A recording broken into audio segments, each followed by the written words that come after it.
మంత్రి గారు, ఇక్కడ ఉన్నవారంతకి ఏమైపోయింది? నాకు ముందు చెప్పిన కథే వీళ్ళు మళ్ళీ మళ్ళీ చెప్తున్నారు. లేదంటే చిన్న చిన్న కథలుగా చెప్తున్నారు. నేను పెద్ద కథల్ని వినాలి. నెలలయ్యినా కూడా అది అవ్వకూడదు. అలాంటి కథల్ని నాకు ఎవరు చెప్తున్నారు? వాళ్ళకి నా సగం రాజ్యాన్ని రాసిచ్చేస్తాను. ఇది వెంటనే అందరికీ తెలియచేయండి. కథలకు బహుమతులు ఇస్తానని చెప్పడం వరకు పర్వాలేదు, కానీ కథలకు బహుమతిగా సగం రాజ్యమా? పరిస్థితి ఇప్పుడు చాలా విషమించింది. సారంగా ఇప్పుడు రాకుమారుడికి గుణపాఠం చెప్పాలనుకున్నాడు.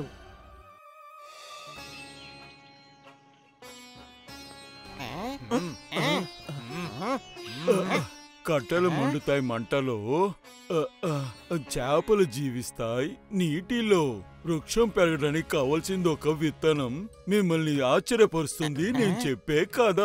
యువరాజు దగ్గరికి వెళ్ళి చెప్పండి, ఆయనకి చాలా పెద్ద కథ చెప్పడానికి వచ్చాను అని. యువరాజా, చాలా చాలా కాలం క్రితం ఒక రైతు కష్టానికి ఫలితం దక్కింది. అతని పొలంలో చెరుకు పంట చాలా బాగా పండింది. చెరుకు నుంచి దొరికిన చక్కెరని మూటలో కట్టిపెట్టి మూటల్లా తీసుకొచ్చి వాడు గదిలో పెట్టుకుంటాడు. ఇప్పుడు చెప్పండి, ఆ గదిలో ఎవరున్నారు? చీమల యొక్క మహారాజు. భోజనం తనకి ముందు ఉంది.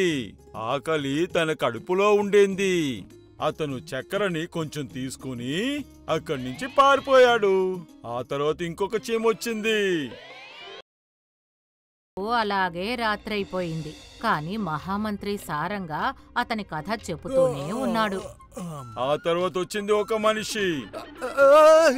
ఏంటి మనిషా? అది కూడా చీమే. అది కూడా కొంచెం చక్కెర తీసుకుని వెళ్ళిపోయింది. కథ వింటూ అలా 2 రోజులు గడిచాయి. కాని సారంగ కథకి ముగింపనేదే లేకుండా పోయింది. ఆ తర్వాత వేగంగా ఒకటి పరిగెత్తుకొచ్చింది. చీమే అది. 2 రోజులైపోయింది. ఒకటి చేవ దాక్కునొస్తోంది లేదా పరిగెట్టుకుంటూ వస్తోంది. తర్వాత ఏమైంది? రైతు ఏం చేశాడు? ఒకరు తిరిగొచ్చారు. ఎవరు? రైతా? లేదు, చీమల యొక్క రాజు కొంచెం తీసుకుని వెళ్ళింది కదా. మళ్ళీ తీసుకెళ్ళడానికా? అవును, చీమలు ఎప్పుడు అదే కథ చేస్తుంది. చాలు చాలు, నీ కథ ఆపు. నా కథ వినడానికే ఇష్టం లేదు. ఆజ్ఞాపించండి యువరాజా. నా కథ ఇంకా ముగించలేదు యువరాజా. మీరే చెప్పొద్దని సగంలో ఆపేశారు. అలాగైతే సవాల్లో గెలిచింది నేనే. అందువల్ల మీ రాజ్యంలో సగాన్ని నాకు ఇప్పుడు మీరు ఇవ్వాలి. అది కూడా మీరు నాకు ఇవ్వాలి. పాపం రాకుమారుడికి ఇప్పుడే అర్థమైంది అతని ఈ కథ వినే అలవాటు వల్ల ఎంత పెద్ద సమస్య వచ్చి పడింది అని. ఇప్పుడు సగం రాజ్యం చేజారిపోతోంది. కాని రాకుమారుడు చాలా పాపం. ఇచ్చిన మాటను నిలబెట్టుకోవాలి కదా.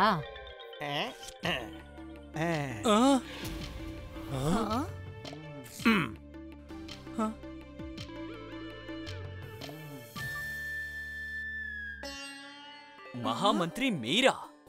మహామంత్రి, సగం రాజ్యం కోసమే మీరు ఇదంతా చేశారా? లేదు యువరాజా, రాజ్యం చేతి నుంచి పోకుండా నేనిలా చేశాను. నన్ను క్షమించండి మహామంత్రి. If you like this video, subscribe to our channel Murthy Media.